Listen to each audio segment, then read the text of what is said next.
So, what if we've been looking at fertility all wrong? I mean, what if it's not something you only try to fix when it breaks, but something you build and protect every single day? In this explainer, we're diving into the powerful insights of fertility expert Dr. Natalie Crawford, and we're going to map out a proactive path to taking real control of your reproductive health. And this whole journey, it starts with a really personal story.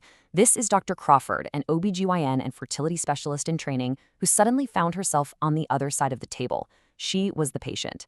And after multiple pregnancy losses, she felt, traumatized, kind of dismissed by her own colleagues, and was literally Googling for answers just like anyone else.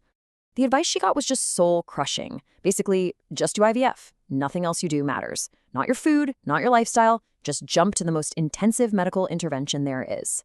And that experience, that became her catalyst. It forced her to dig way deeper and question the very system she was a part of. She was determined to figure out why some people get pregnant and others don't, and how the world around us really impacts our fertility. So she starts digging, and her research kept pointing back to this one common, often overlooked factor, a kind of hidden hijacker that could be at the root of so many unexplained fertility issues. And that hijacker is inflammation. Now, in medical school, you're taught to think about inflammation as a disease process. You have endometriosis, and therefore you have inflammation. It's always seen as the result, a symptom, that shows up after the problem is already there. But here's the huge shift in thinking that she uncovered. What if infertility itself is just a symptom that something else is off in the body? Her research suggested that this chronic, low-grade inflammation isn't just a symptom. No, it's the precursor to disease. It's a root cause that's actively hijacking your fertility long before a formal diagnosis ever shows up. Okay, so what are we really talking about here? Well, think of chronic inflammation like your body's alarm system being stuck in the on position. It's not some big, obvious infection. It's more like a quiet, persistent fire smoldering in the background. And over time, this constant state of alert messes with your hormones, it damages your cells, and it directly impacts the quality of your eggs and sperm. So if inflammation is the problem, what's the solution, right? Well, Dr. Crawford argues that the foundation for fighting back is built on 3 pillars, 3 daily practices that are super foundational, incredibly effective, and completely free. These are the big ones, the absolute non-negotiables: getting quality sleep, managing your daily stress, and fueling your body the right way. Before you even think about spending money on fancy supplements or treatments, mastering these basics is where the real power is. Let's kick it off with Pillar 1, sleep. The target here is crystal clear, 7 to 9 hours every single night. And look, this isn't something to brag about skipping. Functioning on 5 hours isn't really functioning. You're just starting your day in a hole. See, while you're sleeping, your body is hard at work. It's healing inflammation from the day, it's balancing your insulin, and it's regulating those critical hormone signals that go from your brain to your ovaries. Key hormones are released in the early morning, but only if you've had a full night's rest. And this is vital for both men and women. Studies have linked poor sleep to lower sperm counts and less successful IVF cycles. All right, Pillar 2, stress. The best way to really get a handle on its physical impact is with a simple analogy. When your body senses stress, it doesn't matter if it's a fight with your partner or a deadline at work. It basically thinks you've just seen a bear. And this is where the damaging chain reaction starts. To give you fuel to run away from that bear, your body dumps a bunch of glucose into your bloodstream. But we're not running. We're sitting at our desks, fuming. So that glucose just hangs around. Your pancreas then sends out insulin to deal with it. When this happens all the time, your cells get tired of hearing the signal and become insulin resistant. And that high insulin level, it directly messes with how your ovaries produce hormones. It's a straight line from chronic stress to hormonal chaos. Which brings us right to Pillar 3. Fueling your body. And this is a 2-part punch. First, diet. You want to aim for over 25 grams of fiber a day to keep your gut happy, because that's crucial for managing inflammation. That means more fruits, veggies, and legumes, and way, way less ultra-processed junk and sugar. Second, movement. Building and using your muscles is like a secret weapon against insulin resistance. Muscle can actually pull glucose out of your blood without needing insulin, which helps break that whole vicious stress cycle. So we focused a lot on female health, but this is a really critical question we have to ask.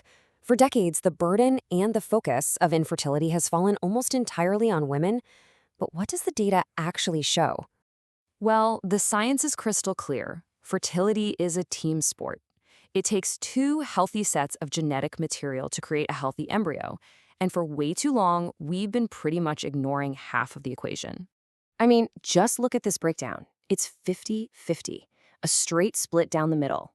Male factors contribute to half of all infertility cases, which means every single conversation we have about lifestyle, inflammation, sleep, and stress, it applies just as much to the male partner.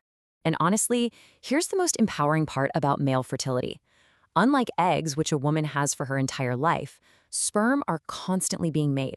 We're talking about 1,500 a second. The whole life cycle from start to finish is about 3 months. So that means a man's choices today, cutting out toxins, eating better, getting more sleep, can lead to an entirely new, healthier batch of sperm just 90 days from now. That's an incredible window of opportunity for improvement. Okay, now let's bring the focus back to female health and talk about one of the most powerful tools for understanding it. It's really time to stop dismissing the menstrual cycle as an inconvenience and start seeing it for what it is, a primary, vital sign of your overall health, just like your blood pressure or your heart rate.